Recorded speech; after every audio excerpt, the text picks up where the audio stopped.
Привет, меня зовут Лена. На своем канале я готовлю полезные десерты без сахара. Сегодня я покажу вам, как приготовить невероятно вкусный торт Париж. Потрясающий крем на белом ПП шоколаде, очень вкусные мягкие коржи, великолепный марципан и орехово-шоколадная глазурь сверху. Все, кому я давала пробовать этот торт, отказывались верить, что это ПП. Друзья, на канале моего мужа Артема вышел простой рецепт протеинового рисового пудинга. Этот пудинг даже не требует выпечки. Отличный вкус и прекрасное соотношение к КБЖУ. Ссылка в описании под видео. Первым делом приготовим коржи. Нам понадобится 80 грамм полбяной муки. Вместо нее можно взять овсяную или пшеничную цельнозерновую муку. Добавляем к ней 20 грамм кокосовой муки, ее можно заменить на миндальную. И 1 чайную ложку разрыхлителя.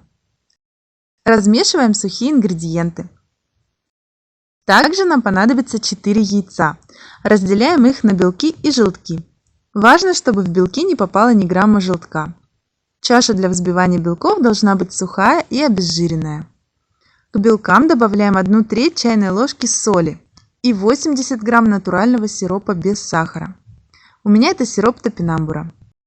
Для низкокалорийного варианта добавьте вместо сиропа 60 грамм эритрита, измельченного в пудру. Интенсивный подсластитель здесь не очень подходит, поскольку он не позволит добиться стабильно взбитых белков. К желткам добавляем 15 грамм кокосового масла. Подойдет также любое другое жидкое масло. И 1 чайную ложку натурального экстракта ванили. Объединяем желтки с маслом с помощью венчика. Теперь можно начинать взбивать белки. Начинаю взбивание я на средней скорости, потом переключаю на высокую и взбиваю белки до стойких пиков. У меня взбивание занимает буквально 2 минуты. Вот такая консистенция нам нужна. Как только белки стали неподвижны при наклоне чаши, можно останавливать взбивание. Часть белков перекладываем к желткам. Объединяем их вместе. Добавлю еще немного белков. Снова размешиваю, чтобы не осталось непромешанного желтка. Теперь эту массу будет проще соединить со взбитым белком. Аккуратно перемешиваем белки и желтки вместе. Правильно взбитые, не перевзбитые белки очень мягкие и легко соединяются с другими ингредиентами. Сюда же добавляем смесь муки и разрыхлителя. Небольшими порциями через сито. Размешиваем. Все эти манипуляции производятся для того, чтобы белки максимально сохранили свою воздушность. Перемешивать это тесто нужно лопаткой, движениями снизу вверх. В процессе добавления ингредиентов тесто неизбежно немного осядет, но все равно останется довольно пышным. Готовое тесто перекладываем в кольцо диаметром 16 см, стоящее на противне. Разравниваем и отправляем выпекаться в разогретую до 175 градусов Цельсия духовку на 25 минут. Затем снижаем температуру до 150 градусов Цельсия и выпекаем еще примерно 20 минут. Такой режим выпекания на моем опыте самый эффективный для коржей на взбитых белках. Он позволяет хорошо пропечь бисквит, но при этом дно и верхушка не подгорают. Готовность, как всегда, проверяем деревянной шпажкой. Снимаем фольгу, вынимаем корж из формы с помощью ножа. Едва теплый корж упаковываем в пищевую пленку и отправляем в холодильник до сборки торта.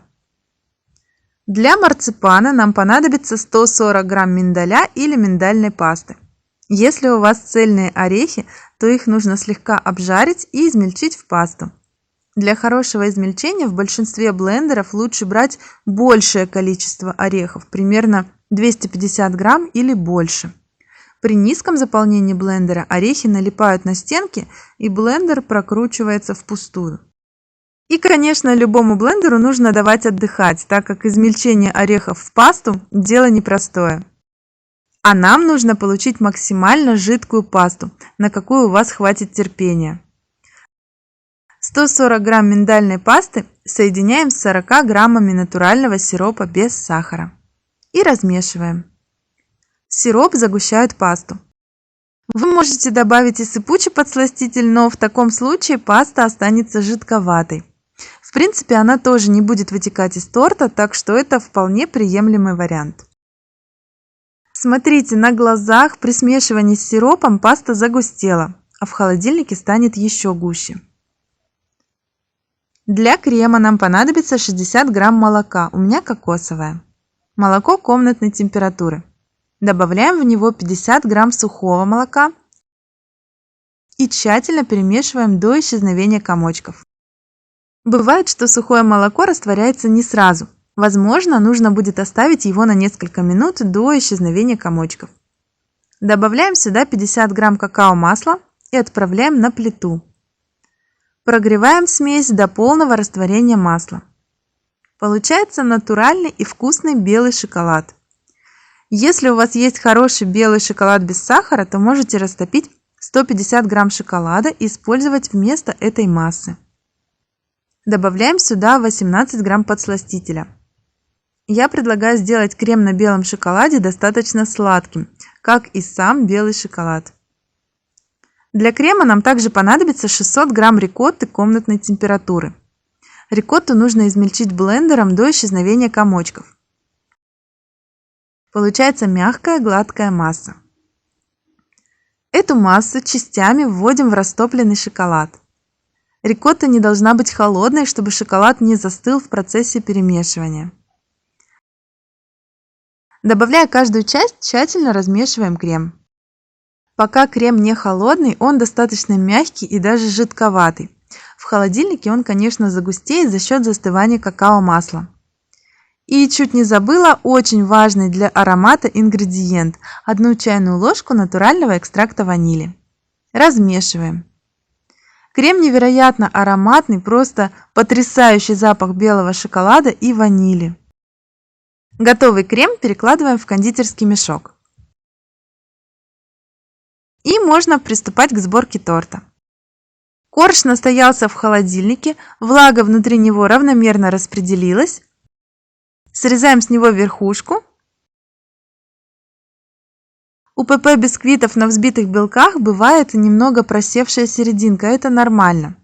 Если корж хорошо пропечен, то это связано с низким количеством муки в бисквите. Эту неровность просто срезаем.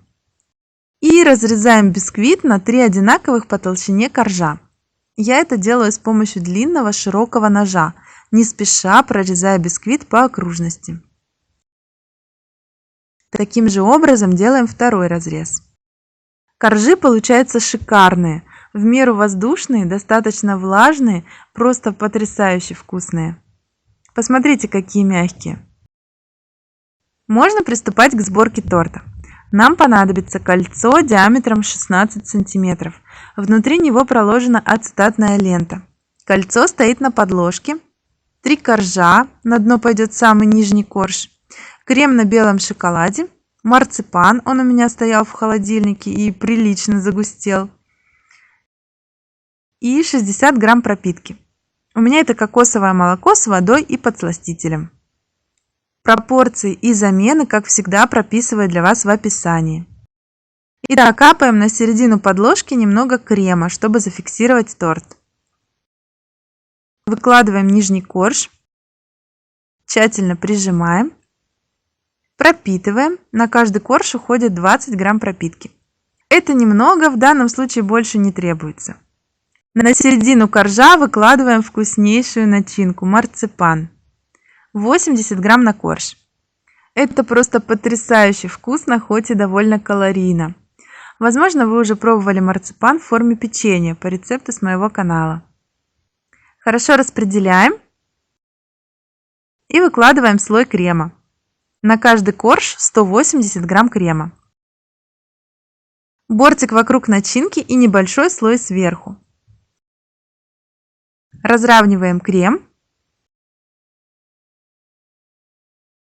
и выкладываем второй корж.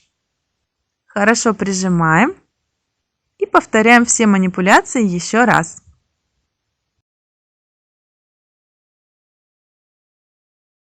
Накрываем третьим коржом, его тоже хорошо прижимаем и пропитываем. Укрываем торт пищевой пленкой и отправляем в холодильник как минимум на 5 часов. Перед покрытием торта приготовим глазурь на белом шоколаде и марципане. Для этого нам понадобится 50 грамм кокосового молока, можно использовать коровье. Добавляем к нему 10 грамм сухого молока, размешиваем до растворения. Сюда же добавляем 30 грамм какао-масла и 20 грамм марципана. И отправляем на слабый огонь или на водяную баню. Доводим все ингредиенты до растворения. Подсластитель по вкусу. И наша потрясающе вкусная глазурь готова. Достаем торт. Снимаем кольцо, ацетатную ленту. Покрываем торт кремом, двигаясь снизу вверх по спирали. Крем охладился, стал плотнее и теперь прекрасно подходит для покрытия. Покрываем верхушку. И все остатки я выкладываю в форме бортика по краю торта. Выравниваем верхушку и бока, таким образом, чтобы сверху сформировался небольшой бортик, примерно 5-7 мм высотой. Я еще немного выравниваю центр, чтобы бортик стал ровный изнутри. И снова выравниваю бока торта. Теперь можно заливать глазурь.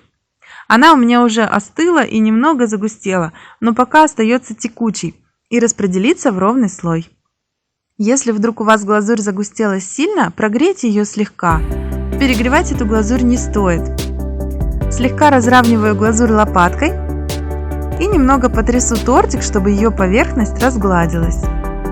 Все готово. У этого тортика очень простое, но необычное оформление.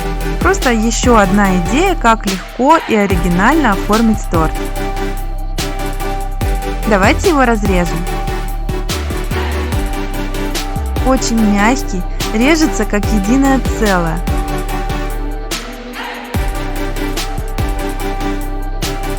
Вот такой аппетитный разрез. Очень вкусные мягкие коржи. Потрясающий сладкий марципан, вкуснейший крем на белом шоколаде и нереальная глазурь сверху.